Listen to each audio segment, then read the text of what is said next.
네, 안녕하세요. 제가 내일 공모전 마감이어가지고 오늘 좀 더 행설수설하게 짧게 한번 가보겠습니다. 웹캠을 사가지고 한번 처음 해보도록 할게요. 이 오토포커스가 조금 마음에 안 들긴 하는데 뭐 좋은 것 같아요. 네, 네, 오늘의 주제는 욕입니다. 음, 정확히는 말이라고 하는 게 맞을 것 같아요. 무슨 얘기냐? 여러분은 평소에 어떤 말들을 사용하시나요? 그리고 어떤 말을 사용하려고 하시나요? 저 같은 경우에는 하려고 하는 것보다 하지 않으려는 거에 처음에 초점을 맞췄어요. 그게 뭐냐면 욕입니다. 네. 제가 어렸을 때부터 성당을 다니기도 했고 또 어머니가 국어 교사셔서 그런지 모르겠지만 어렸을 때부터 욕을 하는 걸 별로 좋아하지 않았어요. 네. 물론 많이 썼죠. 네. 졸라 그때 이제 막 졸라맨 이런 거 유행하던 시절이었으니까 졸라부터 막 이제 존 X 요새 뭐 존경할 정도로 멋있다 존경스러울 정도로 멋있다 뭐 이런 식으로 해석하는 것도 있는 것 같은데 뭐 되게 좋은 것 같습니다. 그런 식으로 뜻이 변하고 어감 자체는 솔직히 막 이제 착착 달라붙기도 했었으니까 아무튼 뭐 그런 식의 표현들은 당연하고 이제 CX나 도그 베이비 뭐 이런 것들을 엄청 자주 사용하던 그런 시기였죠. 네. 초등학생. 제 생각에는 중학생 시기보다도 초등학생 때 아이들의 이 현란함과 자유분방한 표현들과 입놀림들이 더 강하지 않았나라는 생각이 들고요.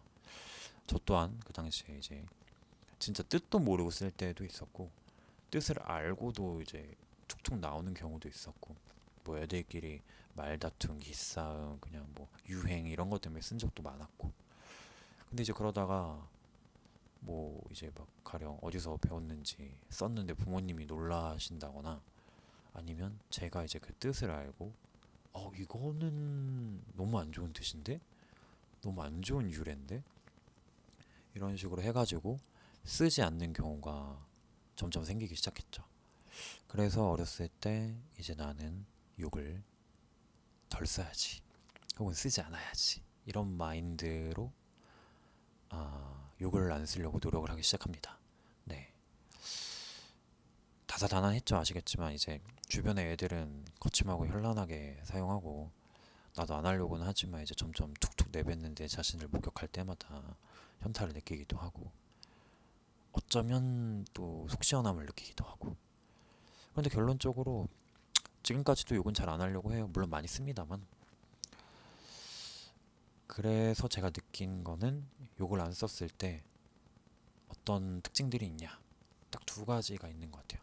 하나는 이제 답답하다. 예, 좋은 거 나오실 줄 알았죠? 답답합니다. 엄청 답답하고요. 특히 자주 쓰다가 안 쓰시는 분이 그러면 더 그런데 말 그대로 마음에서 느껴지는 거를 이제 못하니까 있는 그대로 못하고 혹은 익숙한 대로 못하고 한 번 더 필터링을 거쳐야 하니까 이게 상당히 불편한 것 같아요. 그리고 답답하고 이거 오토포커스가 조금 짜증나긴 하는데 일단 해보겠습니다. 덜 움직여야 되나? 아무튼 그러다가 이제는 두 번째 마이너스가 없는 것 같습니다. 네, 그러니까 상태가 더 나빠지진 않아요. 욕을 하면 불편하거든요, 저 같은 경우엔. 그러니까 뭐 한두 번은 괜찮아도 이제 막 뭐랄까 저 자신이 그 말로 인해서 스스로에게도 또 남에게도 되게 좋지 않은 영향을 주는 것 같은 느낌이 드더라고요. 이미지도 이미지도지만 그러니까 말의 힘이라는 게 분명 좀 있는 것 같긴 해요, 좀 본질적으로. 그래서 저 같은 경우는 이제 말을 되게 조심하려고 욕을 조심하려고 했죠, 정확히는. 네, 했고 말은 좀 진솔하게 툭툭 뱉는 편이니까 물론 존중은 하되 그러다 보니까 이제 마이너스가 없는 상태라는 걸 분명 느끼게 됐습니다. 자, 근데 그러면 욕을 안 하면 결국 현상 유지 마이너스가 없으니까 현상 유지와 답답함이 생기는 것이냐? 그러면 메리트가 별로지 않냐 할 수 있는데 저는 관점을 바꿔서 좀 이렇게 생각이 듭니다. 하나는 현상 유지 맞아요, 맞는데 뭐 이제 작은 것들이 점점 쌓이긴 하겠지만 현상 유지만 돼도 대단한 겁니다. 왜냐하면 매 순간 내가 불쾌할 일이 없으니까. 그러니까 불쾌함을 단어로 바꾸면 불행일 수도 있겠죠. 행복하지 않은 거니까. 매 순간의 불행이 줄어드는 것만으로 없어지는 거잖아요. 불행이 없어지는 게 얼마나 기쁜 일이야. 저는 되게 그만 좋다고 봅니다. 그리고 다시 역으로 생각해서 첫 번째 그 답답함. 이게 저는 제 삶에 이렇게 다가오더라고요. 답답하다 보니까 이제 못 참고 터트립니다. 가끔씩 이제 욕을 아주 그냥 며칠 정도 확 할 때가 있어요. 근데 그러면 해방감을 느끼지만 이제 점차 다시 그 마이너스를 마구마구 막 느끼고 불쾌해지기 시작합니다. 그럼 이제 다시 돌아와요. 아, 결국 욕을 안 하는 게 더 행복했구나. 그런 것 같다. 해서 다시 이제 하는데 또 답답하면 답답한 대로 느낍니다. 그럼 슬슬 짜증나면서 인간은 욕망의 동물이기 때문에 이런 생각을 하게 되죠. 아, 어떻게 해야 욕을 안 하면서 이 답답함을 풀 수 있을까? 어떻게? 그러다 보면 이제 이런 제 딴에 되게 고차원적인 사고에 도달하게 됩니다. 아, 말 그대로 욕을 안 하면서 답답함을 풀면 되겠구나. 즉, 욕이 아닌 다른 다양한 단어들, 다양하고 좋고 약간 본질적인 의미로 예쁜 단어들을 수집하고 내면화해서 사용하면 되겠구나. 라는 생각으로 점점 빠지게 되는 거죠. 그러다 보니까 실제로 평소에 예쁘고 좋은 말들을 쓰는 사람들의 말에 되게 관심을 갖게 되고 책이나 다양한 매체에서의 그런 표현들이나 시나 소설이나 뭐 음악 가사나 노래 가사 이런 것들 그리고 주변에 되게 뭐 욕도 거칠게 할 수 있겠지만 이제 말이 되게 재밌게 하는 친구들이 있잖아요. 그런 친구들을 보면 욕으로 막 엄청 재밌게 하는 친구들도 있는데 거기에 이제 막 되게 재치 있는 단어들을 섞는 친구들을 종종 봅니다. 저는 개인적으로 그런 것들이 되게 재밌더라고요. 그래서 그런 재치 있는 사람들의 재치 있는 단어를 이제 주의 깊게 듣고 또 내면화시키려고 노력합니다. 근데 그러다 보면 이게 왜 책을 보면 사람의 마음에 그걸 쌓는다고 하잖아요. 책의 내용이나 단어나 이런 지성이나 여러 가지 아름다움들을 말도 비슷한 것 같아요.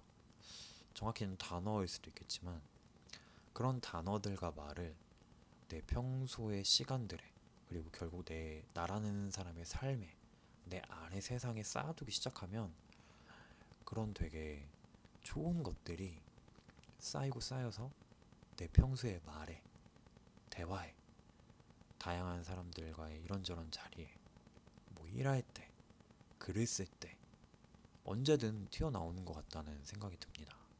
그래서 결국 제 세상 욕을 안 하는 것일 뿐임에도 결국엔 그게 제 삶과 제 세상을 진정 아름답게 나아가게 해주는 그런 효과가 있지 않나라는 생각이 들어요.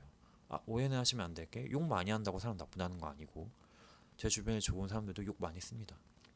다만 저는 욕을 안 쓰는 게 삶을 되게 더 좋게 혹은 삶에 어떤 좋은 영향을 끼칠 수 있는 한 가지 방안이지 않을까 라는 생각으로 말을 하는 것일 뿐이에요. 저도 많이 쓰고요. 근데 욕을 꼭 안 써라 라기보다도 약간 이런 식으로 좋은 단어들이나 아까 말한 본질적으로 예쁜 단어들 그러니까 막 진짜 막 말의 어감만 예쁘다 이런 차원이 아니라 내 마음을 더 정확하고 내 느낌의 그 어떤 본질적인 맥락이나 그 느낌들을 더 잘 표현해 줄 수 있는 단어들 이런 단어들을 수집하고 그러니까 그런 의미의 예쁜 단어들을 모아가면 결국은 내 마음을 더 잘 소통하고 주고받을 수 있는 거니까 또 행복해지지 않을까요? 저는 되게 행복하더라고요. 그런 과정들이. 그런 의미에서 때로는 욕이 그런 단어 중에 하나일 수도 있긴 하죠. 근데 저는 이제 평소라는 거에 초점을 맞추는 거예요. 평소. 평소에 그런 것들이 쌓이면 되게 좋지 않을까. 최소한 저는 되게 좋은 것 같다.